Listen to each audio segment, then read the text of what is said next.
This is the RC Jet Jog. Oh, I just broke it.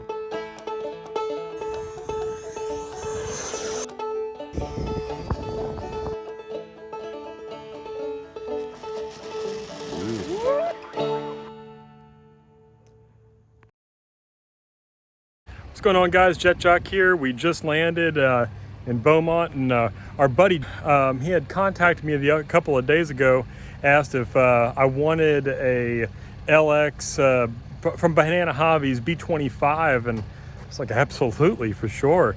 So today he's going to be meeting me at the airport here, and he's going to be handing over the airplane, and then we'll take it back to our hotel room, and we're going to go through it together and kind of have a somewhat of unboxing. All right, here we go. All right, guys, so here we are. As you can tell, this thing is massive. So that's going to beg one question. As you saw, we flew here, so it's going to have to somehow fit in a Citation. So tomorrow we'll show you that and see if we can figure it out for sure. But let's talk about this airplane. I know I said it was going to be kind of an unboxing, and it's, well, put together. Sorry about that. It was insanely dirty. In fact, y'all have actually probably seen this airplane before on a previous episode. This is actually Doc's B-25. So if y'all don't know who Doc is, go back into our old videos and look at our road tripping Beaumont episode where we visited Doc's garage, and you'll see this airplane on there, I'm sure, at least sitting in the background. So yeah, like I was saying earlier, he called me and was like, hey, I don't have room for this airplane, you want it? And I was like, sure. So yeah, we got this, and here we are in our hotel room with this massive airplane. Luckily, somehow we got upgraded to a suite for free. Thanks, Holiday Inn Express. Appreciate that. So yeah, let's get down to it.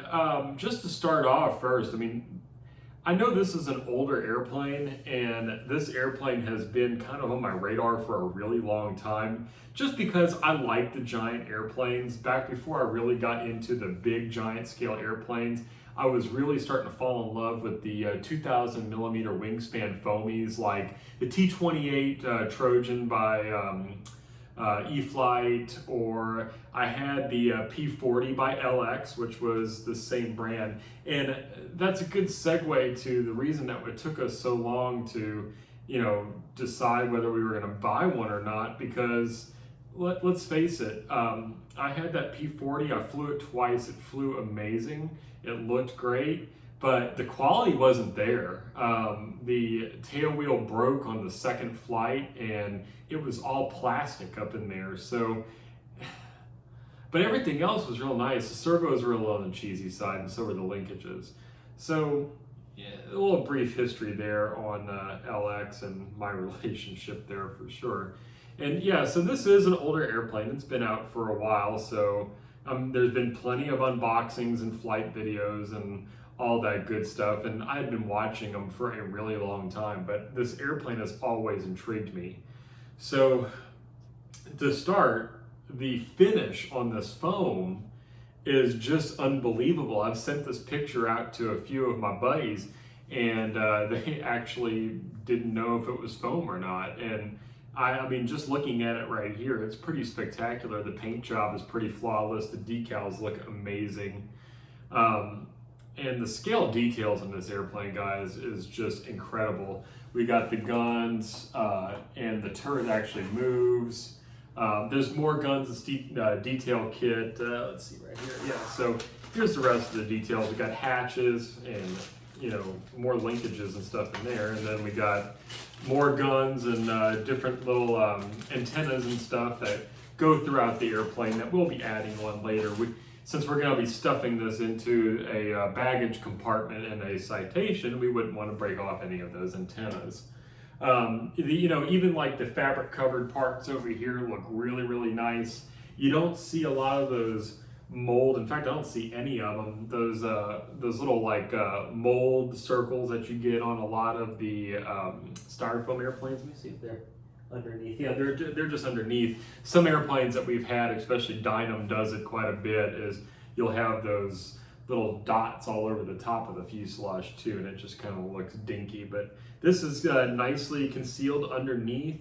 There's none on the fuselage, so that looks just incredible. The cowls look amazing if you look at all the different little vents and the cowl flaps and all that good stuff. It's got great radial engines. We'll post some pictures as we go when we're talking about some of these details. The props look great. I mean, they look scaled to the airplane with all the details and the decals and all that good stuff already on them. This airplane comes stock 4S setup, so that might be a little lethargic, but we're going to give it a shot for you guys first and show you what we think with the stock setup. Now, we were watching RC Informer about this, or one of his old videos. I think it was like 10 years old. I mean, goodness, he's totally different format than he is now. But anyway, he said that he replaced the linkages, and you know, I'm looking at these linkages and I'm thinking the same thing. They don't look very robust. I mean, look at this. I mean, I'll show you. I'll take some video of it and I'll just put it right here too, so you can see it. But I mean, I can just wiggle this flap and it's not even doing anything to the servo, which makes me wonder, you know, I can pull it all the way into the retracted position. So when you have airflow hitting with that, I'm not sure how sturdy that's going to be. So we're going to go ahead and order new push rods, the whole 9 yards, all the linkages, everything, because this is a really nice model and I really want to have it flying for many years to come for sure. Now, one big thing is also that really excites me about this model is the landing gear. If you guys have been watching long enough, you know I am a total landing gear junkie. And boy, did they get the landing gear right on this one, even down to the doors and their sequences. As you can see, they have one little small door open next to the gear because the main doors open up first, the gear comes in and they all close, and vice versa. And same thing on the nose gear. It's the exact way it is on the real airplane. Kudos to you guys at LX for noticing those details, and also the Fowler flaps as well. That was excellent. You didn't do some cheesy hinged flap that we see a lot on these airplanes. Y'all stuck very true to the scale details, and it's a fantastic looking airplane. So so I said 4S setup. I think this thing had like 18 digital Metal Gear servos in it, which is just phenomenal. So my challenge though is going to be, like I said again, getting this into the citation tomorrow. So stay tuned for that video. I know for sure that this is held on by bolts. The middle section of the wings here are actually glued into place. And then as you can see, the wingtips they pull out. So, I mean, that's good. So the wingtips pull out, that's gonna be a plus. So I'm thinking that we'll be able to do it, but we'll see. Also, I forgot to mention on scale details on this plane, I know I'm going all over the place, sorry guys, it has a bomb bay, a functioning bomb bay. And they gave you, let's see if I can find the packages that are over there. No. They even gave you little bombs. No, they're down there on the floor. It's not a big deal. They gave you little bombs. Not like we're going to be dropping bombs at this thing anyway. We're going to be dropping some fun things, maybe parachuters or some things for the girls to catch or something like that on our property. So stay tuned for that. We got plenty of future episodes of this airplane coming up for sure.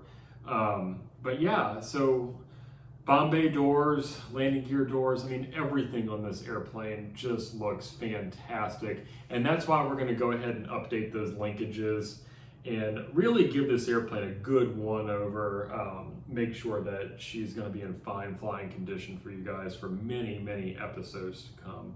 So that's gonna conclude my initial thoughts on this airplane. So stay tuned later on in this episode. Actually, coming up next, I was attempting to get this in the citation. All right, guys, let's see how it works. All right, guys, so we're walking up to the airplane right now. I was able to get the airplane to fit in. So even with passengers' bags and stuff, I think it'll be just fine. So let's show y'all how we got this to work. All right, so here's the main fuselage right here. As you can see, we got extra space up there where we keep our covers, and all we'll have to do is just push up the fuselage, slide it back, tuck some bags under it. I think we'll be good to go there. And then the rest of it, let's come around here. By the way, this is a really cool World War II era hangar that we're in. I really like this hangar a lot. It's pretty cool. Kind of fitting for the airplane that we have going here. So let's look in here and I'll show y'all what else we got going. There's the nacelles, we got the cowls, we got the gun turret on top, and then there's our horizontal stab with plenty of room for more bags over here too. So I think we've got this down set. So now all we have to do now is just hope that it survives the flight. So I have to make an extra squeaky smooth landing. But anyway, guys, we'll be back with that and we'll let you know if we make it. As you'll probably be able to tell, it looked like Mother Nature tried to make this flight as rough as possible. But don't worry, we nailed the landing. All right, guys, as you can see, we made it back in one piece. Doesn't look like there's any damage at all from the flight. So we'll pick it up on our next episode in the shop. So in the meantime, please don't forget to like, share, and subscribe, and we'll see you next time.